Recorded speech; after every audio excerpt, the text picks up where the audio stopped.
Welcome back to the Hall Monitor of the Universe show. I got a gripe. Are we ready for a gripe? I got a gripe. Listen. Why do you think that we want to hear your music? Usually men. But what makes you think that I want to hear your fucking terrible music playing in your car? Okay? Like, do you think that I want my couch to move when you drive by? Probably. You probably do want that. But do you think, like, when you play your music, I just realized that the house next door looks, the same, like, type of thing that made the house is the same exact as our house, and I never knew that, girl. It's been years. When you play your music on a Saturday outside in the backyard, fine. Fine, have some fun, party. Listen, I want everyone to have fun, as long as it's good, wholesome family fun, okay? I want everyone to have fun, listen to your music, but when I can literally hear it in the living room, you're a nuisance. You're a nuisance to society. You probably have a little fucking tiny dick, okay? And the only reason I say that is because you're playing your loud fucking music and then you get in your fucking truck and play it again. But your truck, you have to have a little step stool, a little boop, boop, boop to get up in it. Okay, because the truck is that big. So I'm sure the dick is that. Which is fine. Girl, listen. Little dicks are fine. Okay, as long as you have a good... If you have other things to make up for it, right? But why... Do you men love to torture other people with the playing of the music? Something else that I've noticed, like playing your music on your phone out loud. In like a line at Walmart. Do you think I fucking want to hear Drake standing there waiting while watching fucking Susan over here call the attendant over because she doesn't know how to use the self-checkout, so I have to sit here and listen to your fucking phone playing your goddamn music? You're not a DJ. Okay, you're not a DJ. This isn't a dance floor. Stop it. Nobody fucking wants to hear the music that you play. Okay? Maybe some people do, but I guarantee you, if you are someone that tortures people with your music, has anyone ever said, other than men, has anyone ever said, oh my God, thank you so much for playing that song in public. Thank you so much. All right, let's get into it. Today I decided I want to talk about me leaving Los Angeles and like why I left LA. So about, I want to say like 6 or 7 years ago, decided to move out there. I always wanted to be in LA, but I was with someone for quite some time, 10 years out of high school, and he never wanted to go to LA or move to LA or anything. Would always, and I'm not saying it's his fault, but I wish I would have taken care of myself first and not him. So for years and years I never went, and I even built up, being with him for so long, I built up this like, LA's bad, we'd go visit a couple times.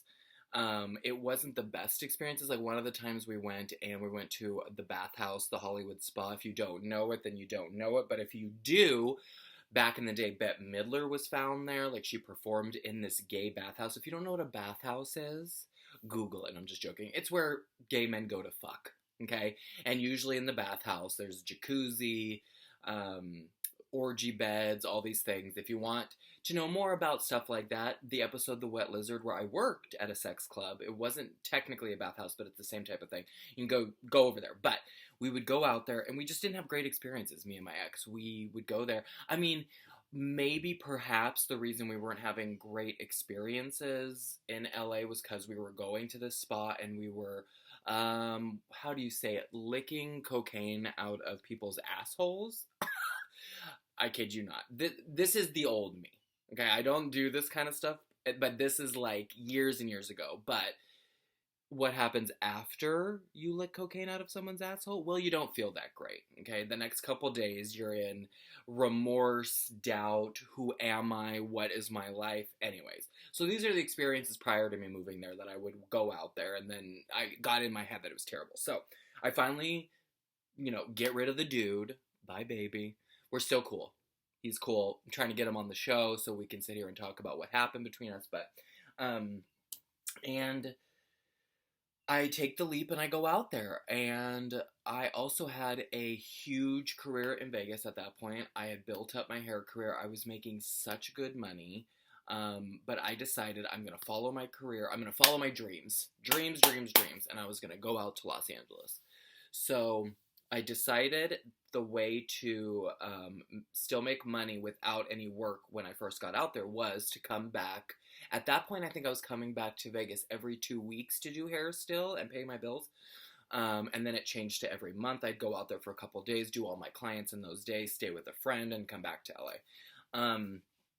So I wanted to be on sets.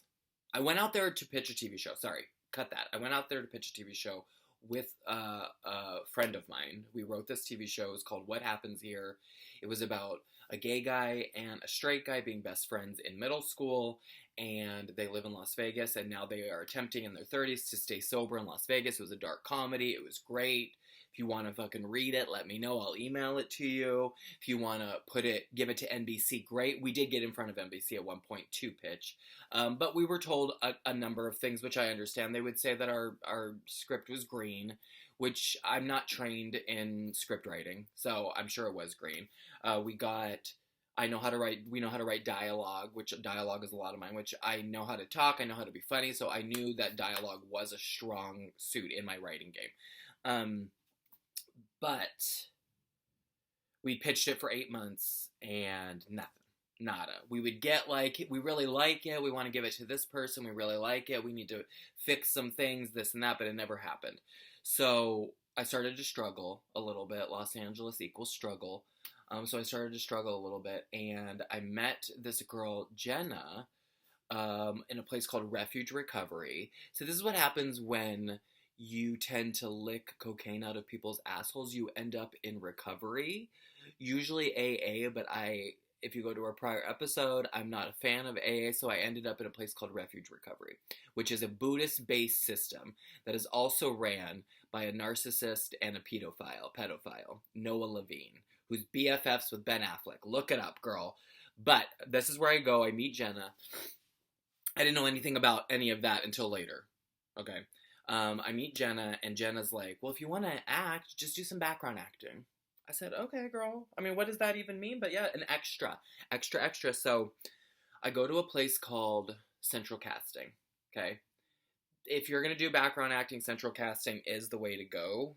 Get registered there first. I don't know if they still do in-person registration, but you go in person. You wait in a line outside. You go in, you do a little tutorial. They take your picture, and then you're in their system. And then what happens after that, they start to text message you different things, numerous things. One would be like a mass text to everyone saying, we need men and women between the age of 18 to 60. Any type, be open for Monday, Tuesday, next week. It'd be something like that. Or it would be something more specific. It'd be like, I'm looking for a slender comic with beautiful blonde hair that looks like Lance Bass. And I would say, yes, that's me. That doesn't happen, but you get what I'm saying. It would be more specific and sometimes not specific at all. You'd sometimes get booked, you sometimes wouldn't. You sometimes get booked and then you'd get unbooked. You'd sometimes get booked for one day, you'd get booked for 5 days after that. It was never consistent. Nothing ever made sense doing this. But I went into the background acting world. You have to have very high self-esteem to do this too, girl. Because if you want to be treated like the gum on the bottom of somebody's shoe, do background acting, girl, because you have no rights. You don't know when you're leaving the set. You go at 5 a.m. in the morning. You have no idea when you're leaving. You have no idea when lunch is going to be given. You have no idea sometimes even where to go if it's raining outside. Girl, you just get treated like garbage. So I started doing this, and this went on for years. Now, occasionally I would have some lines. I did get an agent. I was auditioning here and there, but not enough. Not even enough to gain good experience, because guess what happened? The pandemic. The pandemic happened. And prior to the pandemic, I was doing pretty good. I filmed a couple times for a reality show called Beauty School Dropout that was supposed to be on E! Ooh, I have a foot cramp. Ooh, I have a foot cramp. Hold on. I gotta massage it. Oh, God. I'm not drinking enough water, obviously. So prior to pandemic, I was getting ready to be on this reality show. It was going to be so fun. It was hosted by Alaska Thunderfuck from RuPaul's Drag Race, who I worked with, was lovely, okay? when she first saw me, I loved that she did this. She looked at me and she went, like that. I'm like, yes, bitch. The tallest bitch I've ever seen. But so nice, so funny. The second time we filmed, I remember this is like a little tidbit, but the second time we filmed, the producers were trying to get her, I was getting eliminated from the show, and the producers were trying to get her to say, get the fuck out of here, and she, like, refused to say it about me, which, baby, I see you. Thank you, Mama. They kept telling you to do it, and you never did it. Love you. Or call me a motherfucker or something. They wanted her to do something ridiculous, and she just decided not to do it. So, things were happening prior to the pandemic. But then, the pandemic came, swooped in, and changed all our lives. Right? Changed all our lives. LA felt like everywhere. Felt like apocalyptic, but specifically LA. Like going into the grocery stores. I just remember seeing these two sweet old people in the grocery store at my Ralph's around the corner in LA when the pandemic started. And they were looking for pasta and there was nothing. And I still think about it and it breaks my heart because I think above everything, the poor older people that didn't have young kids to help them out, like, I hope they're okay, because seeing that, just enduring that in that moment, stressed me out. So pandemic started. I started to go back and forth, because there was no work. I was doing hair. I'm a hairstylist, and acting and dog walking. All of my jobs, in a snap of a finger, were gone. Gone. So I started to travel back to Waco, where my mom is, where I'm at now. And I started to go back and forth for a little bit. Gave up my apartment, was in Waco during the pandemic, then decided to move back to Vegas because Vegas was close enough to LA. So I moved back to Vegas, and from Vegas I go back to LA. Okay? Should not have gone, because when shouldn't have gone. But got a good job on a Crime Story Impeachment. Then I went over to American Horror Story. I thought I was going to be great, right? And this is not anyone else's fault but myself. I should have been getting back into hair. I should have been doing other things so I could counteract the depression that was about to happen. But I did not. Okay? I did not. So from Vegas, moved back to LA into this great apartment in the Hollywood Hills, guard gate, a 7-Eleven-ish place on site, which was a terrible idea for me because I started to drink every day, okay? And it was very easy to just walk down the stairs of my apartment, go to this convenience store on site, and then walk back up because they had, like, overpriced DiGiorno pizzas, they had wine, they had beer, they had it all, bitch. I never had one-stop shopping, never had to leave. So I was still working a little bit, doing background stuff. I did have a friend in casting. She was trying to help out. I just think a lot of times you can't exist being a background actor alone, okay? And I think you get it into your brain, well, maybe if I book this, maybe if I book that, because sometimes you do get a good, like, payday every once in a while, but it's too far in between, okay? There is not enough of it in order, at least my experience. Maybe hotter people are different, maybe women are different, I don't know. I have heard of people, but even, like, the impeachment gig that I was a regular on, it still wasn't enough to pay for my apartment that I was in, and I should have known that, right? I should have been looking for something else, but I didn't. So I started drinking every day. And this is also something that I've done before in my life, where I get into, you can call me an alcoholic, that's fine. I don't go to AA, so I feel like the only time the word alcoholic is used is in AA, and I think it's used in such a disgusting manner because you're an alcoholic means you are this, that, and this. It's one or nothing. But there I was, stuck in my studio.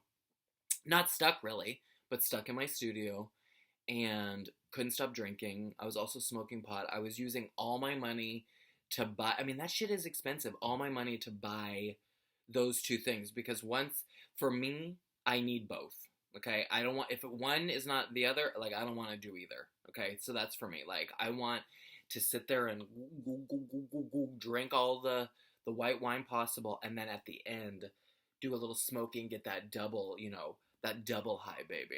So that's what I was doing. Shocked I'm still here.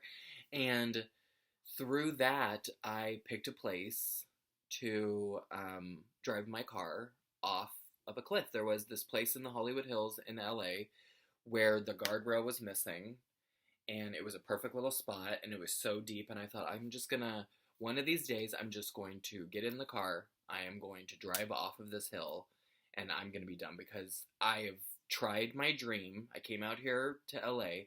I tried my best and I'm not getting anywhere. I have met people, like, you're told this lie, like, if you know people, you'll make it. Okay, well, I met an executive producer for a TV show. She read my writing. She loved it, supposedly. She kept saying to me, we just got to find the right people. I'm like, well, you're an executive on a TV show. Like, why not hire me as, like, a writing assistant? There's that. Then there's knowing people. Like, I've known actors, and they help, right? But they're also, like, for themselves. They're not going to help you constantly. They have a life, right? So, you have to, I also think in this ever-changing world, I think what we're seeing too is the demise almost of TV and the rise of social media. I mean, last night I sat there and watched this guy play the Harry Potter game for an hour. And I'm like, what is happening? Why do I enjoy this so much? So we are seeing, like, content changing at a rapid pace. So instead of trying to do my own content, instead of trying to start the podcast, when I wanted to kill myself, instead of trying to do stuff for my own being and my own psyche, I didn't. I just kept drinking, kept smoking, and one day I woke up and I was like, I can't do this anymore. So my mom knew. She knew. Mothers know when you're fucking depressed. They may not know exactly what you're doing, but they feel it. And so I told her, I was like, this is where I'm at. I don't want to be here anymore. I'm fucking done. And she said, can you get to Waco? I said, I hope, I'm going to try. I left all my shit in my apartment. And I took the dogs, came back to Waco. And, so no money, no insurance, and, no options. So this is really bad. I do not suggest doing this, but this is what I did. Okay, I'm going to be really frank with y'all because I've told other people things that were a lie. So originally I told people that I saw a doctor over Zoom and I started taking Seroquel. Well, that's not true. The truth of the matter is my Nana, who passed years ago, she had Seroquel in this, like, bag of pills that we had. And I looked it up and I researched it, and Seroquel was for anxiety. I started taking her old Seroquel and it leveled me out. It made me feel a lot better. So I stopped drinking, stopped smoking pot. I started taking the Seroquel. I took it for probably 2 months, ran out of it. The one thing about Seroquel, I gotta say, it's great. It makes you, I had to take it at night because it makes you really sleepy, but it also makes you want to eat fucking everything in sight. Okay? But it got me back to the normal crazy person that I am. And I was able to, I started door dashing out here in Waco. Then I got a part-time job at Sephora. And now I'm back in a salon. And it took me a year to kind of get back into the groove of living and taking care of myself, but I'm back on track.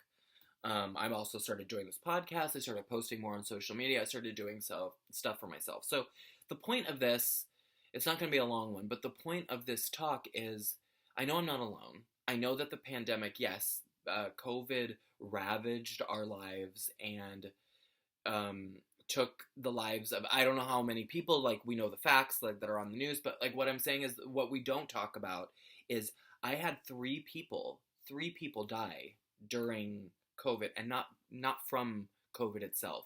My first boyfriend, Robbie Robertson, I love that name, Robbie Robertson, so cute. I was going to say something vulgar, but since he's passed, I'm not going to say that. He killed himself. I believe he had an opioid addiction. The last time I saw him was at a party, and he was acting like a maniac, and I told him I was leaving him there, and that was the last time I saw him. So if you ever, if someone's still around and you hate the way you guys ended stuff, reach out to them, because you never know what's going to happen. This girl, Joy, who introduced me, who had this young child and husband, she introduced me to Hollywood, took me to my first Hollywood event, which was Muhammad Ali's birthday party in Las Vegas. Girl, we met David Beckham. We had dinner with Common's date, who was in this foo-foo dress sitting next to me, fell out of her chair, girl. Kelly Rowland's performed, baby. It was a wild, but she introduced me to that. She drank herself to death. during the pandemic. So I'm just so very grateful that I didn't drive my car off that cliff.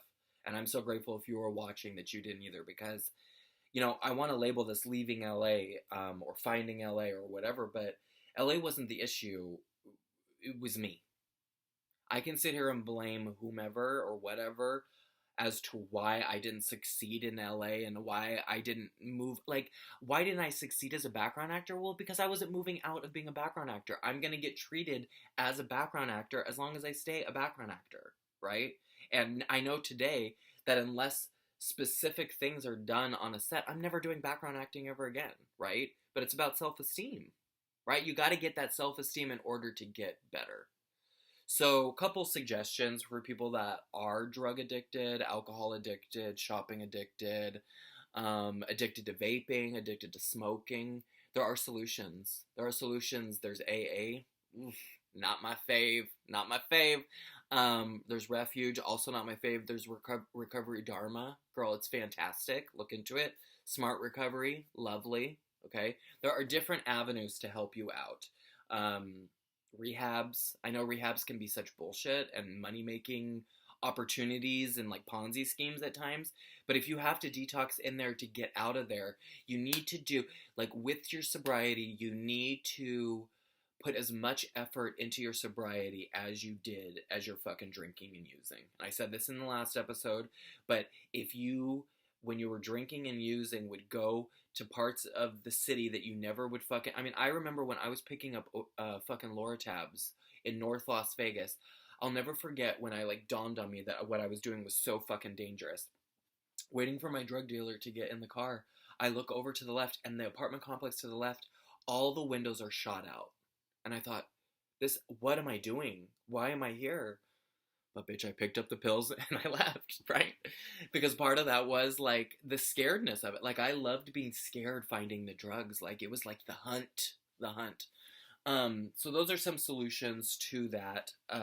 We need good people. And a lot of times addicts and alcoholics are very smart, creative people. I have very, very close friends that are recovered addicts, alcoholics, and also still in the business, but they are the funniest, most creative people out there. And I do think that we use drugs and alcohol because our brains are so overactive that we need to shut it the fuck up sometimes, right? But we get to the point where that shit don't work. I got to the point where that shit didn't work in LA and I was going to drive my fucking car off a cliff. And you know what? I was going to put my dogs in the car with me. But I'm going to be completely frank, because I wouldn't want them to be alone, so I was going to do it with them. That's how sick I was in the brain. Thank God I got help. And I'm also not going to sit here and say that I'm completely sober right now. I smoke weed every once in a while. I love it.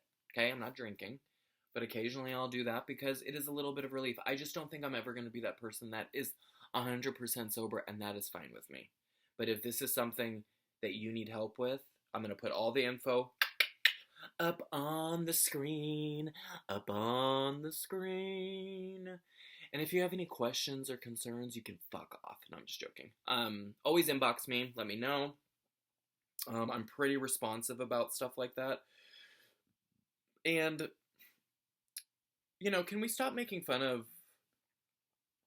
people that ask to be called they, them?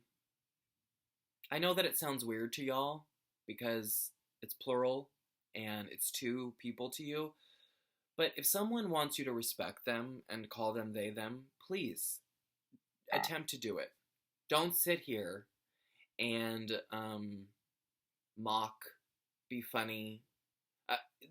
Just do it. Just do it, or just keep your fucking mouth shut, because you don't know what you're talking about. Okay? Okay. Alright, this has been another episode of the Hallmonitor of the Universe show. Please subscribe, like, on all. It's on Apple, Spotify, everywhere. YouTube is for the visual, baby. For the visual with my low-cut cardigan. Mama, let's take a look. You want to see these fucking tits, bitch? Look at this. Bye-bye. Love you. Love some of you.